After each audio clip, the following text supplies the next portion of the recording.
The winter of 1862 brought death to Virginia in ways that went far beyond the conventional casualties of war.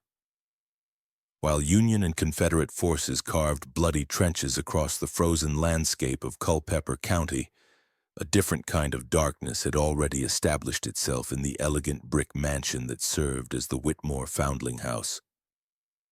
Dr. Sebastian Whitmore had built his reputation as both physician and philanthropist on the foundation of caring for unwanted infants, creating what appeared to be a sanctuary for children who had nowhere else to turn.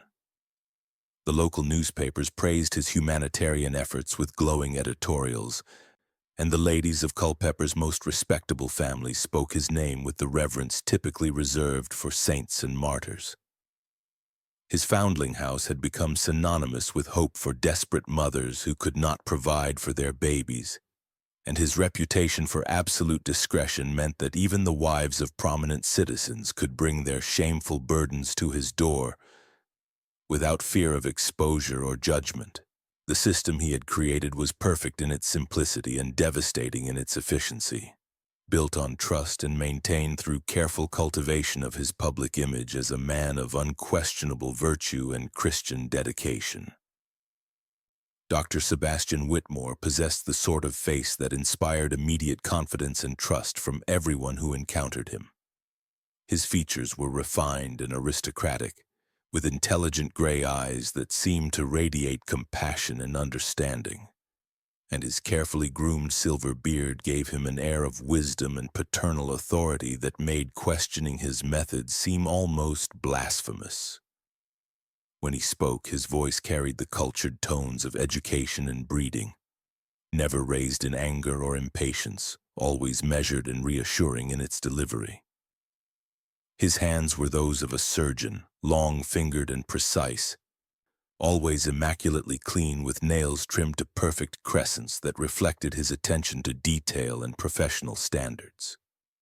Women found him trustworthy and men respected his obvious competence, while children seemed to sense his authority and behaved with unusual docility in his presence. He attended services at St. Matthew's Episcopal Church every Sunday morning, sitting in the front pew with his wife Eleanor, a nervous, pale woman who rarely spoke above a whisper and deferred to her husband's judgment in all matters. Together they presented the very picture of Christian virtue and social respectability, their dedication to caring for unwanted children serving as visible proof of their righteousness and moral character.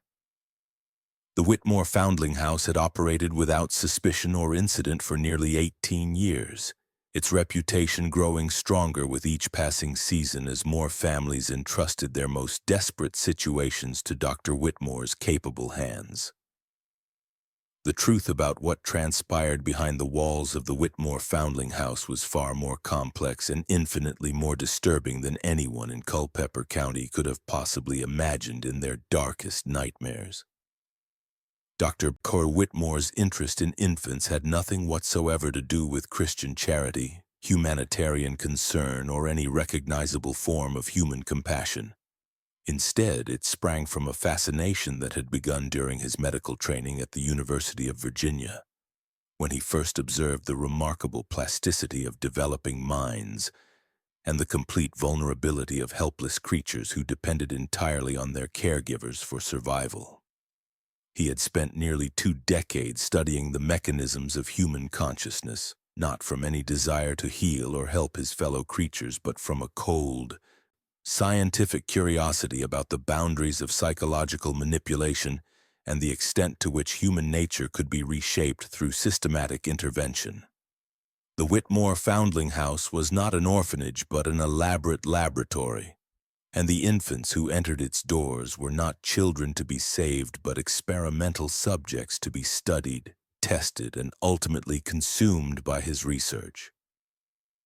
Dr. Whitmore had developed theories about human consciousness and moral development that went far beyond conventional medicine or psychology. Theories that required extensive testing on subjects who could not resist his methods, could not report his activities to outside authorities, and could not retain memories of their experiences in any form that might threaten his work. The methodology that Dr. Whitmore employed in his research was as systematic and rigorous as it was utterly horrifying in its implications and execution. Each infant who arrived at the Foundling House was immediately assigned a numerical designation and entered into a comprehensive record-keeping system that tracked every conceivable aspect of their development from the moment they crossed his threshold. He maintained meticulous documentation of their physical growth patterns, their emotional responses to various stimuli, their sleep cycles, feeding behaviors, and most importantly, their reactions to different forms of sensory deprivation, social isolation, and psychological conditioning. The house itself had been extensively modified over the years to serve his experimental purposes, with soundproof chambers constructed in the basement where he could conduct his most sensitive research without interference from his wife or the occasional visitors who came to inspect his humanitarian work. Eleanor Whitmore had long ago learned not to ask uncomfortable questions about her husband's activities, her own mental state having been carefully managed through years of subtle psychological manipulation and strategic administration of laudanum to control what Dr. Whitmore diagnosed as her nervous disposition and tendency toward hysteria. She had been trained to believe that the sounds she sometimes heard from the lower levels of the house were simply the normal crying of fussy infants, and that the strange equipment she occasionally glimpsed was specialized medical apparatus necessary for treating children with various developmental abnormalities and physical defects. The infants themselves were subjected to a carefully designed program of psychological conditioning that began within hours of their arrival and continued until they either died from the stress of their treatment or were deemed to have served their purpose in advancing Dr. Whitmore's research. He had discovered through years of experimentation that human babies possessed an almost unlimited capacity for adaptation to even the most extreme circumstances, and he was determined to map the precise boundaries of that adaptability through systematic testing of their physical and psychological limits. Some children were raised in complete darkness from birth, their eyes permanently covered so that he could study how their other senses developed, to compensate for the loss of vision and whether prolonged sensory deprivation would produce measurable changes in brain structure and function. Other subjects were exposed to constant bright light throughout their development, their natural sleep cycles deliberately disrupted so that he could observe the effects of chronic exhaustion and circadian disruption on cognitive development and emotional regulation. He experimented with different feeding schedules and nutritional programs, sometimes allowing infants to nurse normally while others were subjected to carefully controlled periods of starvation, designed to study the relationship between physical deprivation and mental development. The most disturbing experiments involved complete isolation from human contact, with specially designed mechanical feeding systems that provided sustenance without any form of social interaction, touch, or emotional connection that might interfere with his ability to observe pure psychological development in the absence of normal human bonding. The physical modifications that had been made to the Whitmore Foundling House reflected the systematic and scientific nature of Dr. Whitmore's approach to his research. The basement had been divided into dozens of small chambers, each one designed and equipped for specific types of experimental procedures and observations. Some rooms were lined with thick padding to absorb sound and prevent the subject's vocalizations from reaching the upper floors, while others featured walls covered with mirrors arranged to create disorienting visual effects and study the development of self-recognition in isolated subjects. There were chambers maintained at different temperature extremes, rooms with carefully controlled humidity and air circulation, and specialized environments designed to eliminate all sensory input except for those specific stimuli that Dr. Whitmore chose to introduce for research purposes. The upper floors of the house maintained their appearance of domestic normalcy, with comfortable furniture, cheerful decorations, and all the visual markers of a well-run charitable institution that would reassure any unexpected visitors or inspection committees. But beneath this carefully maintained facade lay a complex network of hidden passages, concealed doors and secret chambers that allowed Dr. Whitmore to move his experimental subjects between different environments without any possibility of detection by outsiders.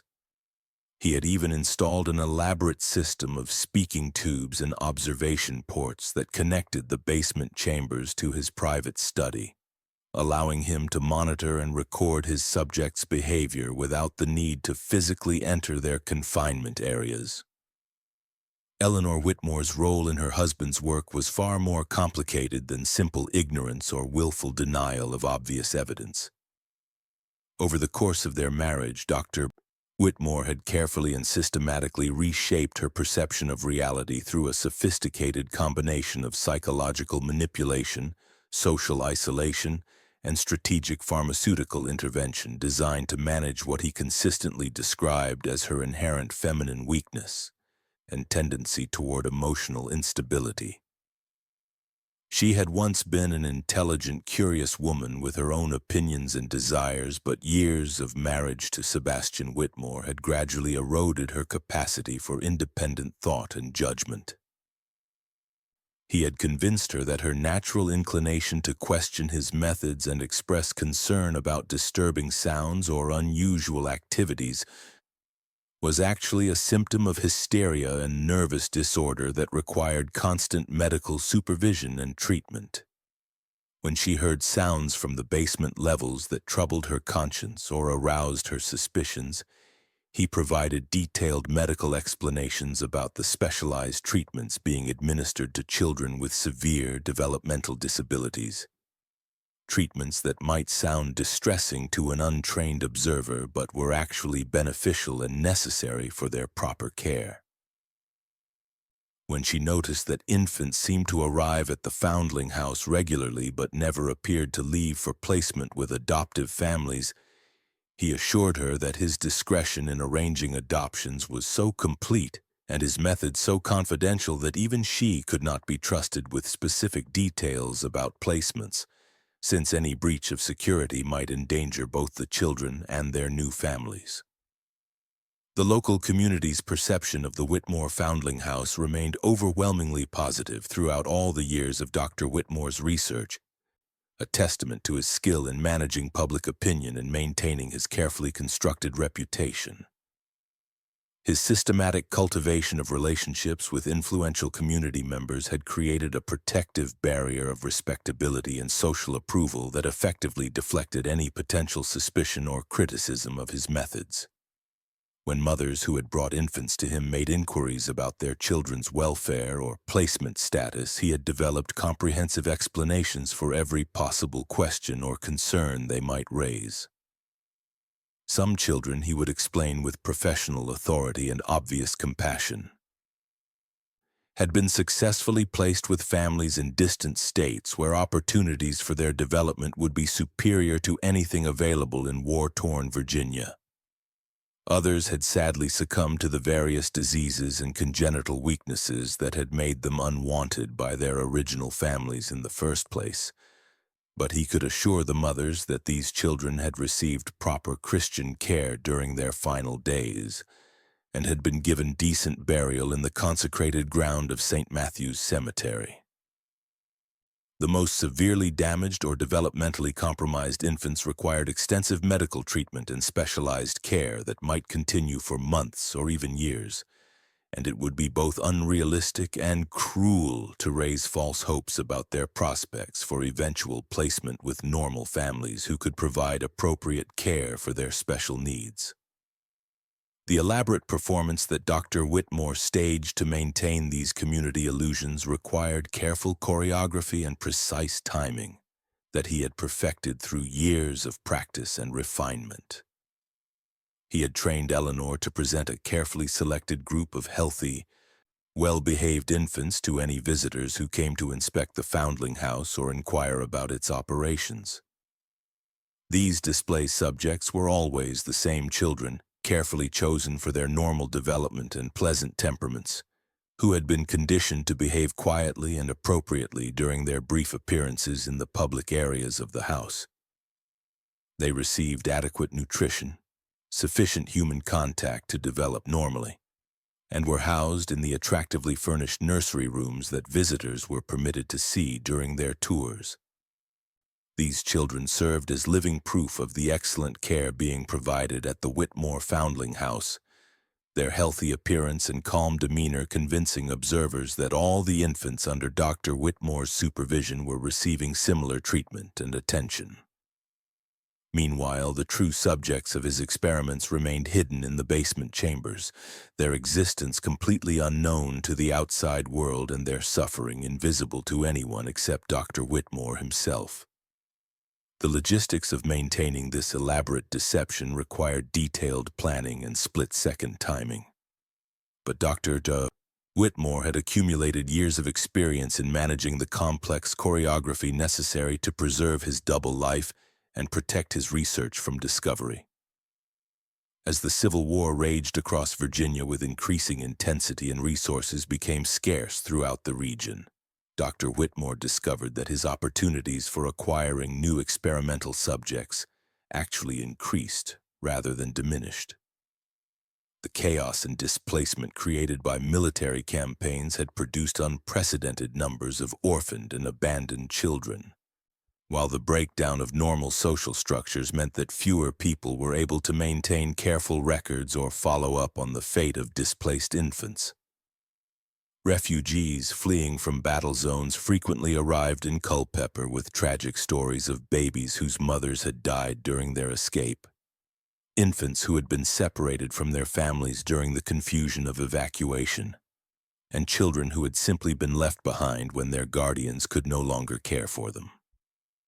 Dr. Whitmore positioned himself as a crucial resource for managing these humanitarian crises, offering immediate sanctuary for any child who needed emergency care regardless of their background or circumstances.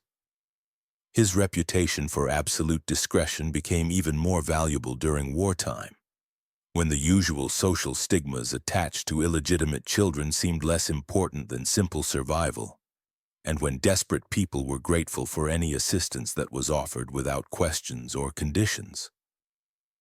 The Whitmore Foundling House became known throughout the region as a place where any child could find refuge, and Dr. Whitmore's apparent willingness to shoulder this enormous burden was viewed as additional evidence of his extraordinary virtue and Christian dedication.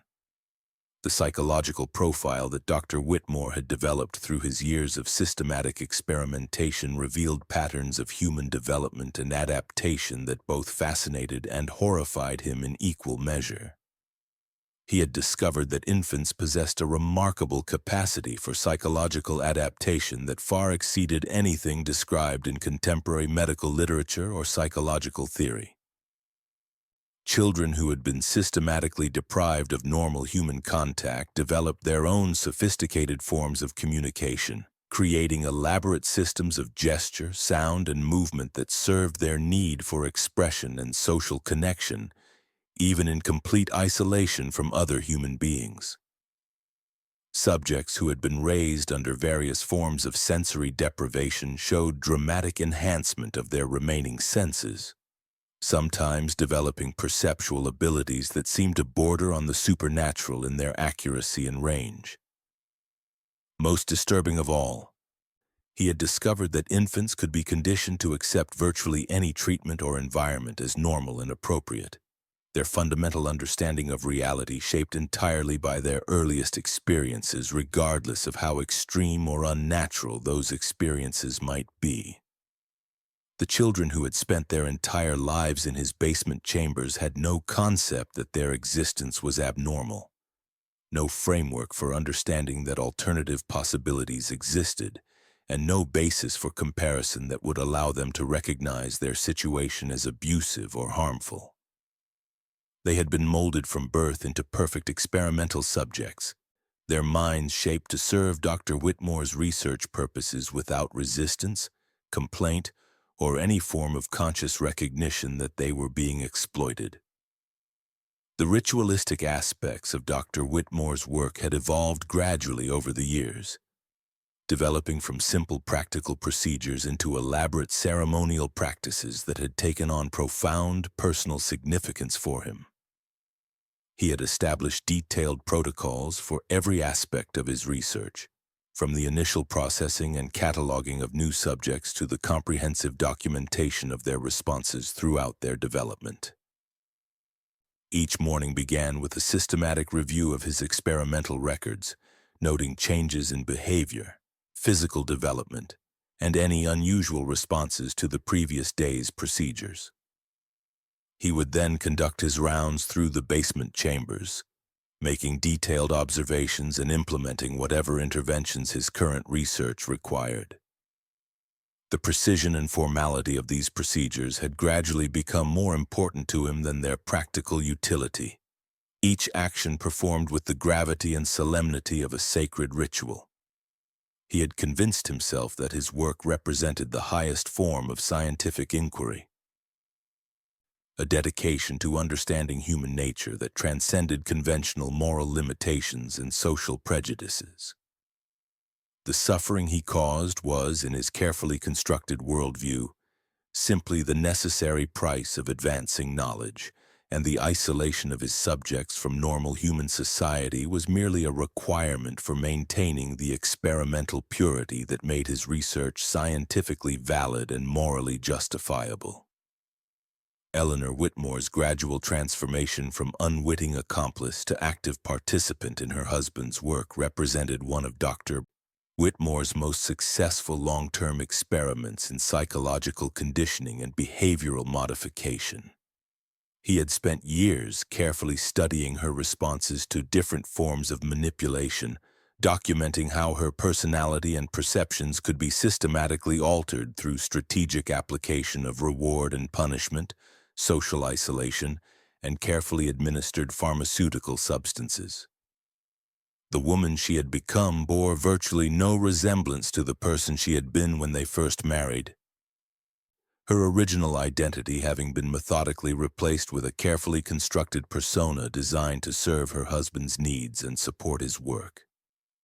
She now participated in the daily routines of the Foundling House without any conscious awareness of their true nature, her mind having been trained to perceive only what Dr. Whitmore wanted her to see and to interpret her experiences according to the framework he had provided.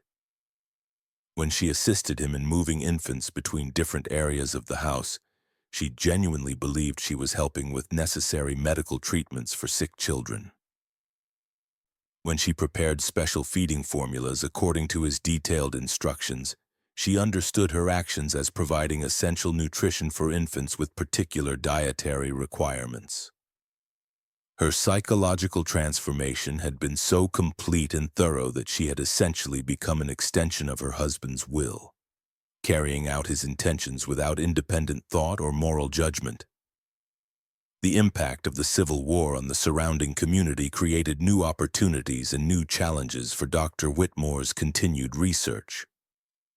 Military units moving through Culpeper County sometimes brought wounded soldiers to his attention, men whose minds had been damaged by the trauma of battle and whose psychological wounds made them potentially valuable subjects for his studies of adult consciousness and mental breakdown. Dr. Whitmore began offering treatment for what military physicians called soldier's heart and nervous exhaustion, using his medical credentials and reputation to gain access to patients whose mental fragility made them ideal candidates for his experimental methods. The treatments he provided were designed not to heal psychological damage but to exacerbate and study it, pushing already traumatized minds toward complete breakdown while maintaining the appearance of legitimate therapeutic intervention. The chaos and confusion of wartime meant that few people were carefully monitoring the outcomes of his treatments, and soldiers who failed to recover or who simply disappeared could easily be attributed to the natural casualties and disruptions of military conflict. Dr. Whitmore found these adult subjects fascinating because their psychological conditioning had been shaped by extreme experiences rather than controlled from birth, providing him with opportunities to study how established mental patterns could be broken down and rebuilt according to his specifications. The children who had spent their entire lives within the Whitmore Foundling House had developed into something that challenged conventional understanding of human development and psychological adaptation. Those who had survived Dr. Whitmore's long-term experiments displayed remarkable adaptations to their environment. But these adaptations had come at costs that were becoming increasingly apparent as the subjects matured beyond infancy. Some had developed sensory abilities that seemed to transcend normal human limitations, able to detect the slightest changes in their environment, predict Dr. Whitmore's movements and intentions with uncanny accuracy, and communicate with each other through methods that appeared to bypass conventional speech and gesture. Others had created elaborate internal worlds that served as psychological refuges from their physical reality, developing such detailed and complex fantasy lives that they seemed to exist more fully in their imagination than in the actual world around them. The most disturbing cases were those children who had been raised in complete isolation from human contact, who had learned to suppress all emotional expression and existed in a state of profound psychological detachment that Dr. Whitmore found both fascinating and deeply unsettling. These subjects had become living demonstrations of his theories about human plasticity and the artificial nature of normal psychological development, proof that consciousness itself could be shaped and molded according to external specifications, rather than following any natural or inevitable pattern.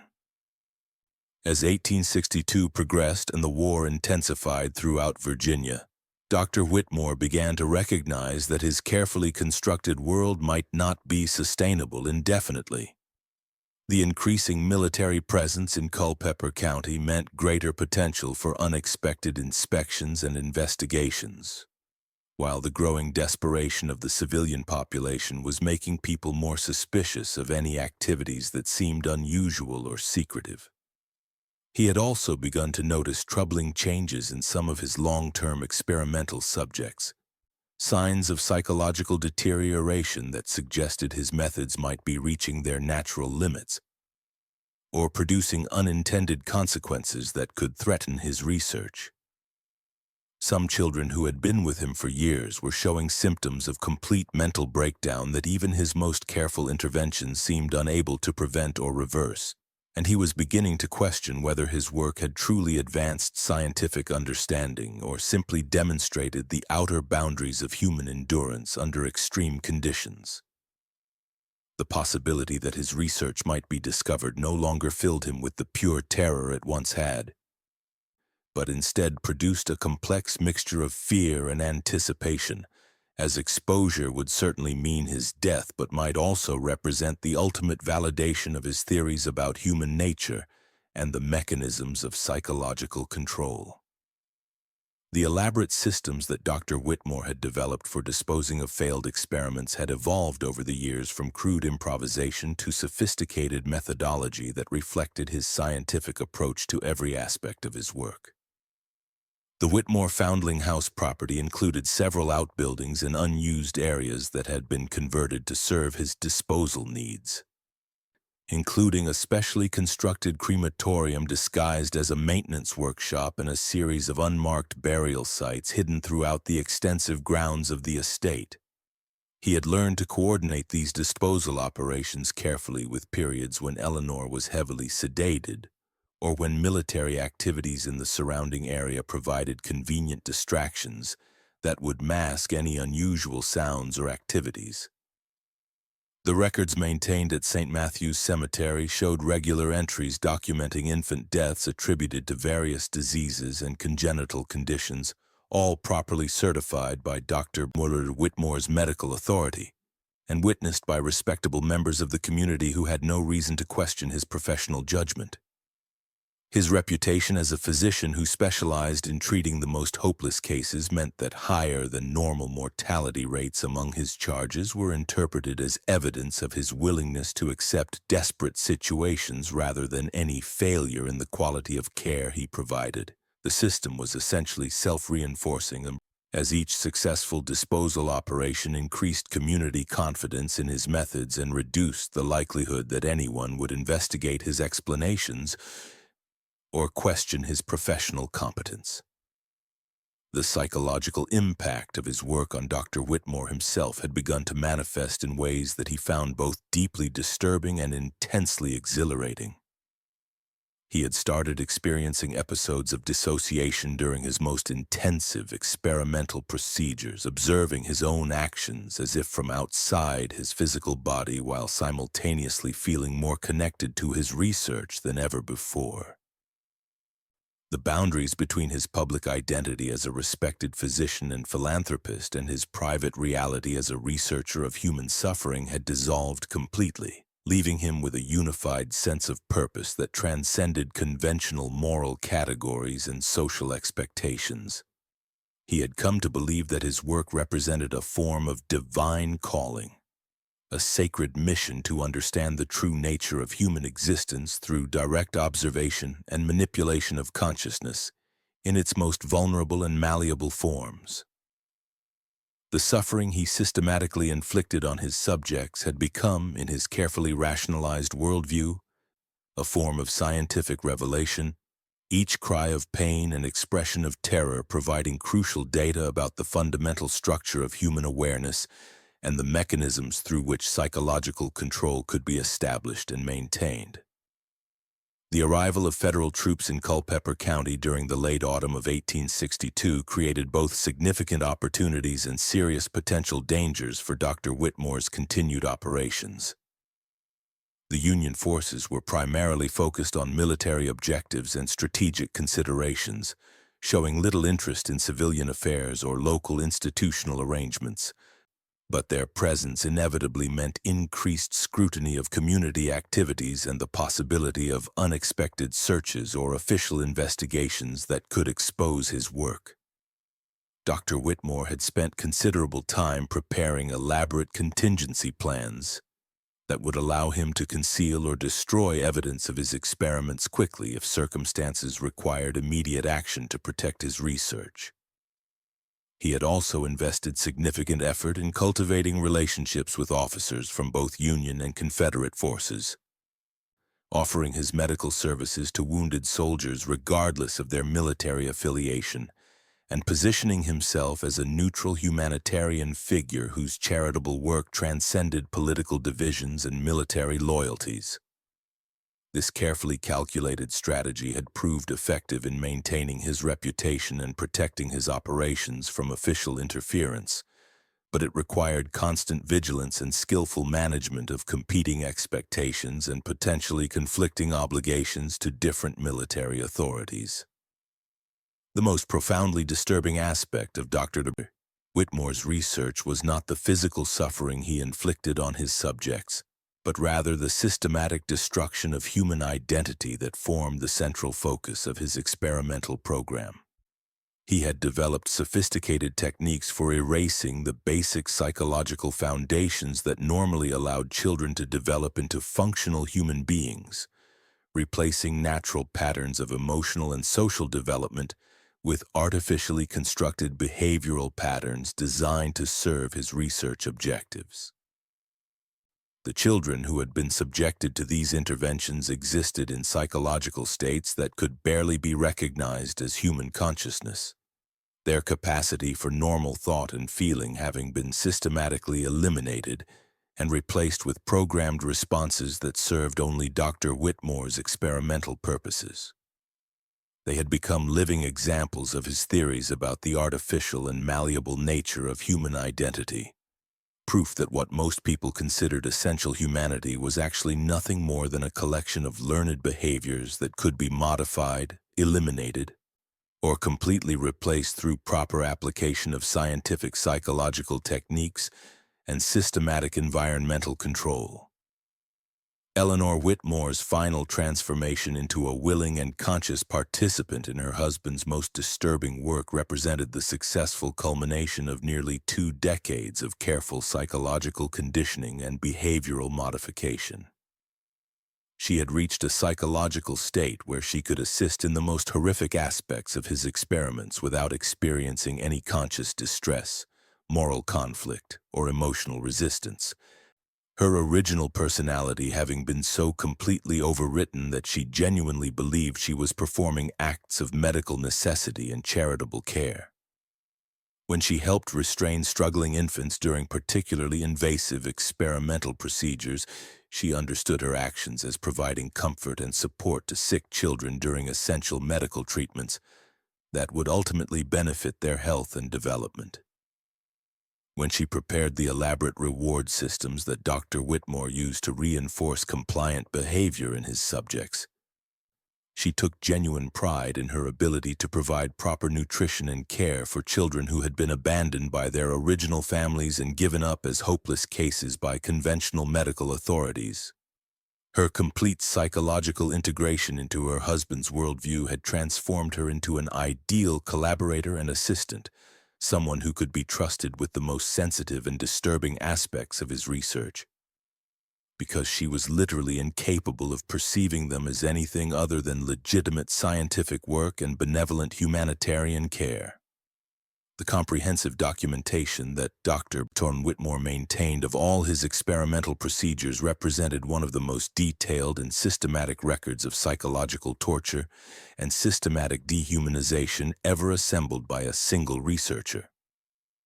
His extensive journals contained meticulous observations of every aspect of his subjects' development and responses, from their initial reactions to isolation and sensory deprivation, to the gradual erosion of their capacity for normal human emotion, social connection, and independent thought. He had developed elaborate classification systems for categorizing different types of psychological damage and behavioral modification, creating detailed taxonomies of suffering that allowed him to predict and control the effects of various interventions with remarkable scientific precision and reliability. The clinical language and professional terminology he employed to describe even the most horrific procedures gave his work an appearance of legitimate medical research that effectively masked the fundamental evil of his purposes and methods. A casual reader of his notes might easily believe that the systematic destruction of innocent lives represented a valid form of scientific inquiry, rather than the elaborate expression of a mind that had long ago abandoned any connection to normal human morality or ethical constraint. As winter approached and showed no signs that the war would end quickly, Dr. Whitmore began to seriously contemplate the possibility that his research program might need to be concluded or significantly modified to address changing circumstances. The increasing chaos and resource scarcity in the surrounding region was making it progressively more difficult to maintain the careful routines and controlled environment that his experimental work required, while the growing shortage of basic supplies was limiting his ability to acquire new subjects and properly maintain his existing research population. He had also begun to experience troubling physical symptoms that suggested his own health might be declining, and the thought of leaving his life's work incomplete or unprotected filled him with a form of desperation that bordered on complete madness. The possibility of discovery and exposure no longer frightened him as much as the prospect that his research findings might be lost, misunderstood, or destroyed by people who lacked the scientific vision to appreciate their revolutionary significance for understanding human nature and psychological development. The children who had survived Dr. Whitmore's most intensive long-term experimental programs had evolved into beings that existed at the very boundaries of recognizable human experience and psychological development. Some had retreated so completely into elaborate internal fantasy worlds of their own creation that they seemed to exist in a permanent state of dissociation from physical reality, their minds having constructed detailed alternative universes that provided psychological refuge from the unbearable circumstances of their actual existence. Others had adapted so thoroughly to their controlled environment that they had lost virtually all capacity for independent thought, emotional expression, or autonomous action, becoming essentially extensions of Dr. Whitmore's will, who responded to his commands and expectations with the automatic precision of carefully programmed mechanical devices. The most extraordinary and disturbing cases were those subjects who had developed what appeared to be genuinely supernatural abilities and forms of perception that defied conventional understanding of human psychological limits. These children could predict events before they occurred with remarkable accuracy, communicate with each other across impossible distances without any apparent use of conventional sensory channels, and demonstrate detailed knowledge of things they had never been taught or exposed to in any normal fashion, as if their extreme isolation and systematic deprivation had somehow opened alternative channels of awareness that were normally closed to human consciousness. The elaborate ritual procedures that Dr. Whitmore had developed around every aspect of his experimental work had gradually taken on a significance and importance that transcended their original practical purposes, becoming more central to his psychological stability than the research objectives they were supposedly designed to support. He had created complex ceremonial protocols for every phase of his research program, from the initial processing and cataloging of new experimental subjects to the final disposition of those who had completed their usefulness to his scientific objectives. These rituals provided him with a profound sense of meaning and transcendent purpose that elevated his systematic cruelty beyond mere sadism or casual brutality, transforming his methodical destruction of human lives into something that felt sacred and spiritually significant. The precise timing, formal procedures, and ceremonial elements of these rituals had become absolutely essential to his psychological equilibrium, providing structure and cosmic meaning to activities that might otherwise have seemed like random acts of meaningless violence. In his carefully constructed internal mythology, these elaborate ceremonies elevated his work from simple torture and murder to a form of religious observance, a systematic exploration of divine mysteries hidden within the structure of human consciousness and the mechanisms of psychological suffering. The far-reaching impact of Dr. Whitmore's work extended well beyond the immediate victims of his experimental procedures, creating ripple effects of psychological damage and moral corruption that touched virtually every aspect of life throughout Culpeper County and the surrounding region. The families who had brought their unwanted or inconvenient children to the Whitmore Foundling House carried with them profound psychological burdens related to their decisions, never learning the true fate of the infants they had abandoned, but sensing on some unconscious level that something was fundamentally wrong with the entire arrangement.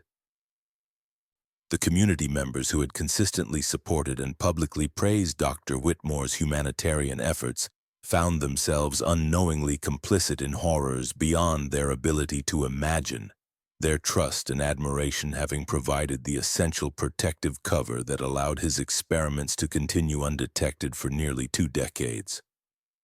Even the soldiers and military officials who had benefited from his medical services and praised his professional competence were unwittingly connected to a vast network of evil that corrupted everything it touched, their gratitude and respect having strengthened the very reputation and social standing that enabled his crimes to continue without interruption or suspicion.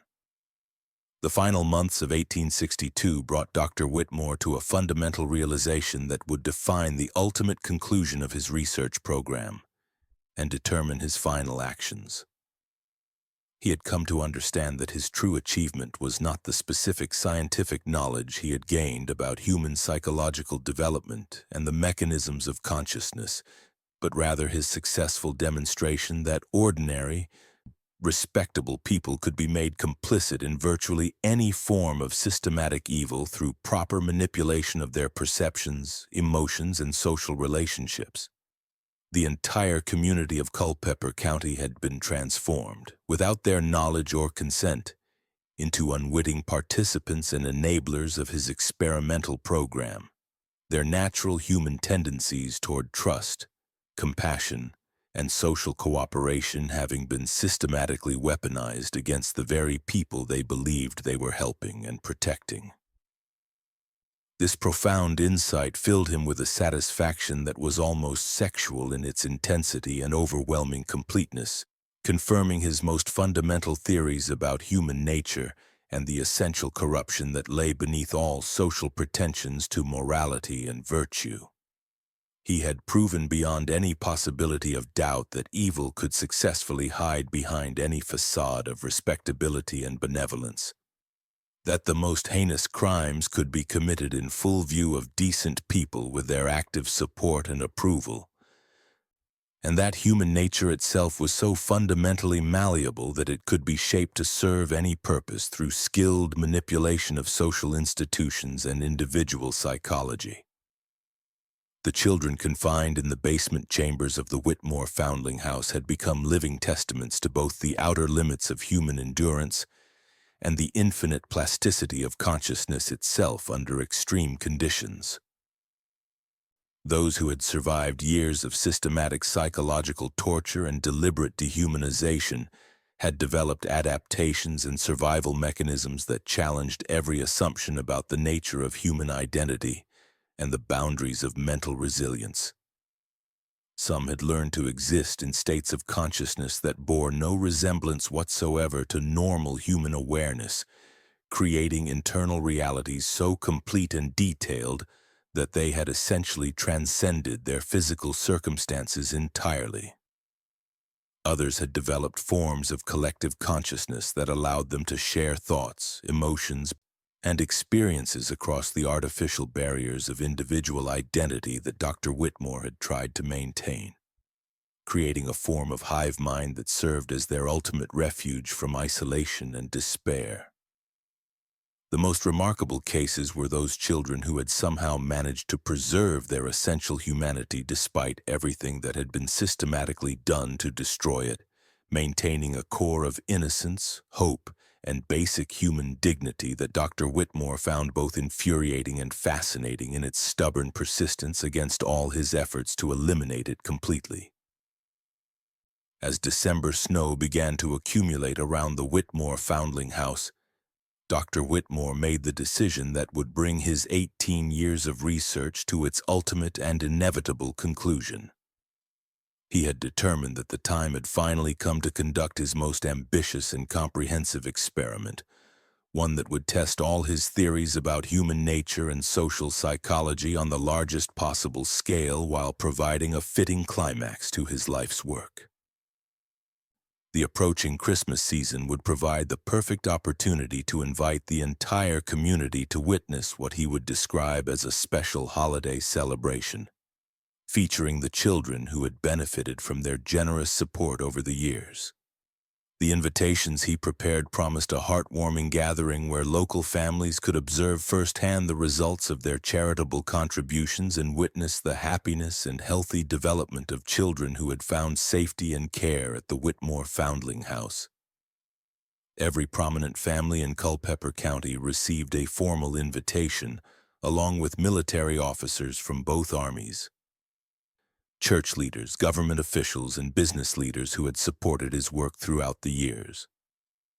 The event would represent his masterpiece, a final demonstration of all the principles he had spent decades developing and perfecting through careful study and systematic application. The preparations required for this ultimate experiment demanded weeks of meticulous planning and obsessive attention to every detail of timing and presentation.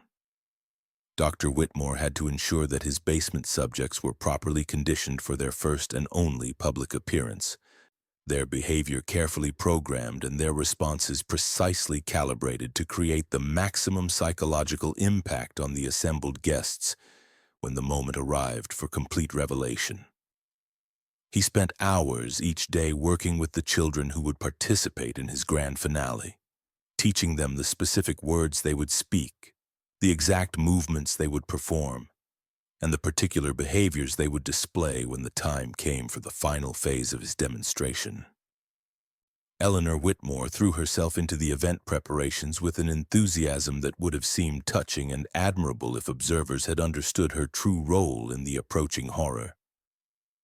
She decorated every room of the house with elaborate festive greenery and seasonal ornaments, prepared extensive menus of traditional holiday refreshments, and arranged the furniture throughout the main floors to accommodate the large crowd of expected visitors, all while remaining completely unaware that she was helping to orchestrate the systematic destruction of everything she had been conditioned to believe about herself, her husband, and the nature of their shared work.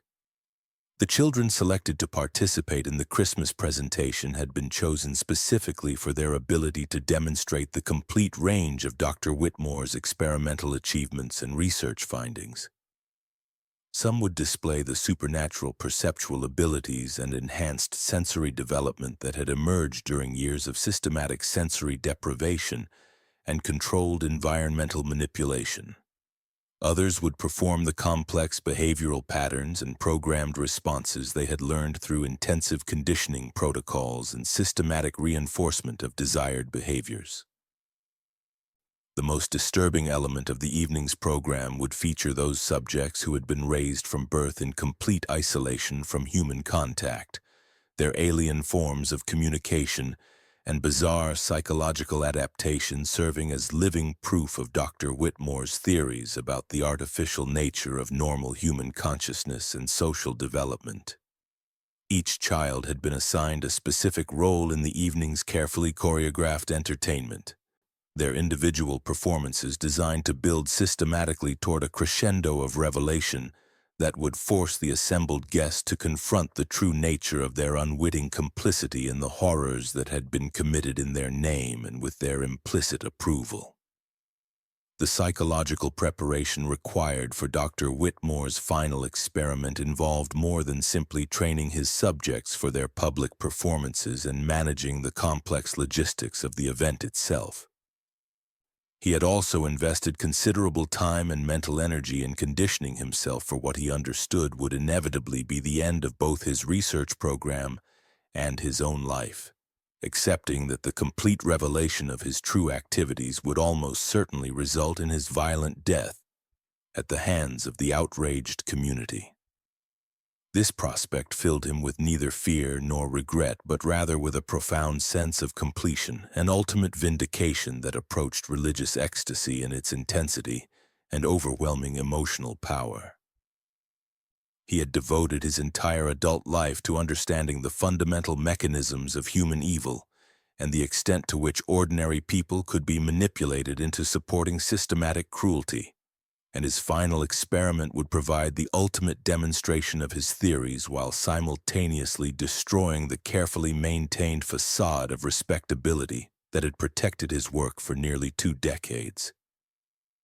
The irony that his own violent death would serve as the final and most convincing proof of his ideas about human nature struck him as perfectly appropriate and deeply satisfying, representing the logical and inevitable conclusion to a lifetime devoted to exploring the darkest corners of human consciousness and social behavior. Christmas Eve of 1862 arrived with a heavy snowfall that transformed the Whitmore Foundling House and its surrounding grounds into a picturesque winter scene that seemed to embody all the seasonal themes of peace, charity, and human kindness that the approaching celebration was ostensibly designed to honor. The invited guests began arriving in the early evening hours, their carriages and sleighs forming a long procession along the circular drive, as families dressed in their finest holiday attire gathered to participate in what they expected would be a heartwarming demonstration of Christian charity and community solidarity during the difficult years of war and social disruption. Dr. Whitmore greeted each arrival with his characteristic warmth and gracious hospitality, accepting their compliments on his humanitarian work and their expressions of gratitude for his selfless dedication to caring for society's most vulnerable members.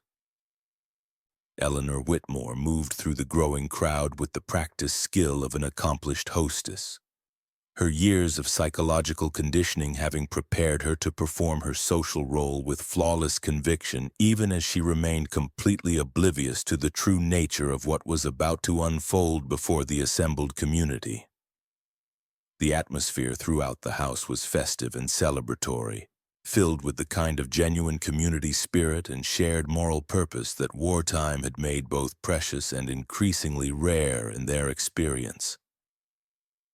The evening's formal program began with traditional Christmas carols and an elaborate presentation of seasonal refreshments, creating an atmosphere of warmth and celebration that put the guests completely at ease and heightened their anticipation for the promised presentation featuring the children who had benefited from their collective support and generosity. Dr. Whitmore had arranged the main parlor to serve as a presentation area, with comfortable seating arranged in a large semicircle that would provide every guest with an unobstructed view of the performances and demonstrations that were to follow. As the preliminary social activities concluded and the crowd settled into expectant silence, Dr. Whitmore took his position at the front of the assembled gathering and began to deliver carefully prepared remarks about the remarkable children who had been entrusted to his care and the extraordinary progress they had made under his professional supervision and treatment. The first children to appear before the assembled guests seemed to validate completely everything the audience expected to see. Their clean appearance and obviously healthy development providing immediate visual confirmation of the excellent care they had received at the Whitmore Foundling House. These were the carefully maintained display subjects who had been preserved specifically for such public occasions, their normal psychological development and pleasant behavior serving as convincing evidence of Dr. Whitmore's benevolent intentions and professional competence. They performed simple holiday songs and recitations that charmed the audience and reinforced all their preconceptions about the nature of the charitable work being conducted on their behalf. But as the evening progressed and additional children were brought forward for presentation, subtle changes began to appear that would have troubled observant guests if they had not been so thoroughly conditioned to trust Dr. Whitmore's explanations for anything that seemed unusual or potentially concerning. The revelation began slowly and almost imperceptibly, as children displaying increasingly obvious signs of psychological damage and developmental abnormality were presented to the audience as examples of successful medical intervention and therapeutic care. Dr.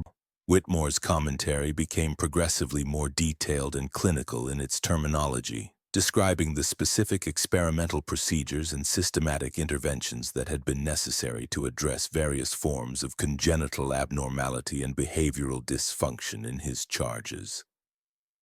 The assembled guests found themselves nodding in apparent understanding and agreement with explanations that became steadily more disturbing and difficult to accept, their deeply ingrained trust in Dr. Whitmore's professional expertise and moral authority overriding their growing discomfort with what they were witnessing. By the time the truly damaged and systematically tortured children began to make their appearances, the audience had been so thoroughly prepared through psychological conditioning to accept whatever they observed as evidence of Dr. Whitmore's medical skill and humanitarian dedication that they continued to applaud and express admiration, even as their basic human instincts began to register that something was fundamentally and terrifyingly wrong. The climactic moment of the evening arrived when Dr. Whitmore brought forward the children who had been raised from birth in complete isolation from human contact. Their profoundly alien forms of behavior and communication serving as living demonstrations of his theories about the artificial nature of normal human consciousness and social development. These subjects moved through their assigned behaviors with the mechanical precision of sophisticated automatons, their eyes completely empty of any recognizable human emotion or awareness, their responses to various stimuli following predetermined patterns that had been programmed through years of systematic conditioning and behavioral modification. As they performed their carefully rehearsed demonstrations with perfect compliance and absolute emotional detachment, Dr. Whitmore began to explain in increasingly passionate and detailed terms the true nature of his research program, his voice taking on the fervent intensity of a prophet finally revealing divine truth to his chosen followers. He described with scientific precision the experiments he had conducted, the innovative methods he had developed, and the revolutionary insights he had gained about the fundamental plasticity of human consciousness and the completely artificial nature of conventional moral behavior and social relationships. The audience's response to these systematic revelations followed a predictable psychological pattern that Dr. Whitmore had observed and documented countless times in smaller-scale experimental situations throughout his research career. Initial expressions of disbelief and confusion gave way to growing horror and outrage as the full implications of his words became impossible to deny or rationalize. But their shock and moral revulsion were significantly tempered by years of careful conditioning that had taught them to trust his professional judgment and accept his explanations for anything that challenged their basic assumptions about reality. Some guests began to voice objections or attempted to leave the gathering, but they found themselves restrained by complex social pressures and their own deep psychological investment in the evening's proceedings and their long-standing relationship with Dr. Whitmore. He had carefully orchestrated every aspect of the revelation to maximize its psychological impact and minimize the possibility of premature intervention, using precisely the same techniques he had perfected through years of individual psychological manipulation to control the collective consciousness and behavioral responses of the entire assembled community. The final phase of Dr. Whitmore's ultimate experiment involved presenting to the horrified audience the most severely damaged subjects in his experimental collection. Children whose minds and personalities had been so completely destroyed through systematic torture that they existed in psychological states barely recognizable as human consciousness.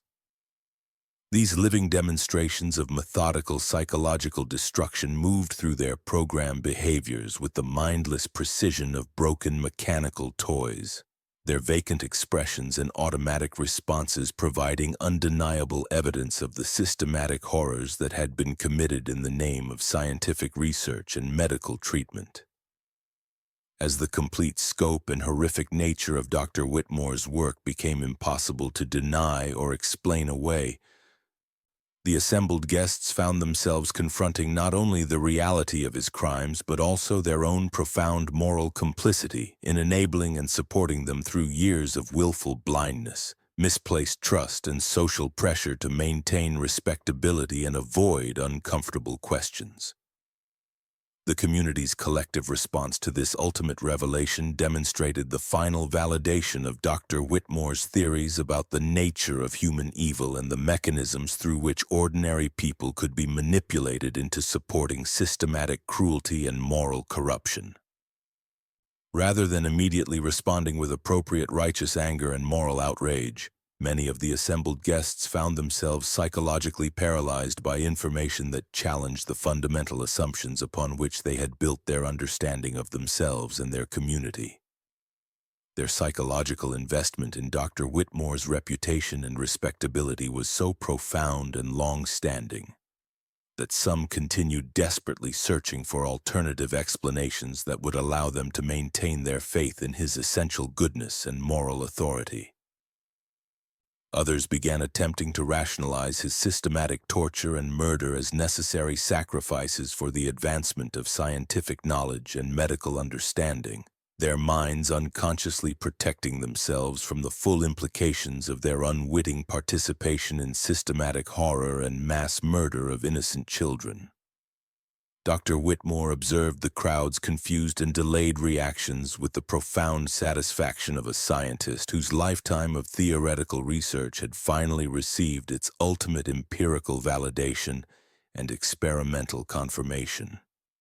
Every response he witnessed, from the initial denial and desperate rationalization to the eventual expressions of outrage and moral condemnation, confirmed his fundamental theories about human nature and demonstrated the remarkable ease with which ordinary, respectable people could be made complicit in the most heinous crimes through systematic manipulation of their social relationships and psychological vulnerabilities. The horror and moral confusion evident throughout the assembled gathering served as conclusive proof that human morality was indeed nothing more than an artificial social construction that could be systematically dismantled through skilled psychological intervention and environmental control. Even as some guests finally began to organize meaningful resistance to his revelations and prepare to take action against him, their delayed and psychologically confused response provided final documentation of the effectiveness of the conditioning and manipulation techniques he had spent decades developing and perfecting through systematic experimentation. The inevitable violence that would bring Dr. Whitmore's life and research to their conclusion began as members of the community finally overcame their psychological paralysis and social conditioning enough to take direct action against him and attempt to prevent any further harm to the surviving children. But even in these final moments of his existence, the experiment continued to provide valuable data about human nature and the complex psychological mechanisms that governed collective moral behavior under extreme circumstances. The rage that eventually consumed the assembled crowd was not the immediate instinctive moral outrage that might reasonably have been expected, but rather a delayed and psychologically complex reaction that had been filtered through multiple layers of social conditioning, personal investment, and unconscious guilt about their own complicity. Their violence was complicated by profound feelings of shame and self-doubt, their anger tempered by the uncomfortable recognition that they bore significant moral responsibility for the horrors they had been forced to acknowledge and confront. As flames began to consume the Whitmore foundling house, and Dr. Whitmore faced the final moments of his existence, he experienced a profound sense of intellectual completion and personal vindication that transcended any fear of physical death or concern about the destruction of his research materials. His life's work had achieved its ultimate purpose, demonstrating beyond any reasonable doubt that human consciousness was infinitely malleable and that systematic evil could operate successfully behind virtually any facade of social respectability and moral virtue. The children who had served as his experimental subjects would carry the permanent psychological marks of his research for whatever remained of their damaged lives, serving as living testimonies to the boundaries of human endurance and the complete plasticity of consciousness under systematic manipulation. Even in death, Dr. Whitmore had achieved a form of intellectual immortality through the permanent changes he had created in the psychological landscape of everyone who had been touched, directly or indirectly, by his systematic exploration of human evil and moral corruption.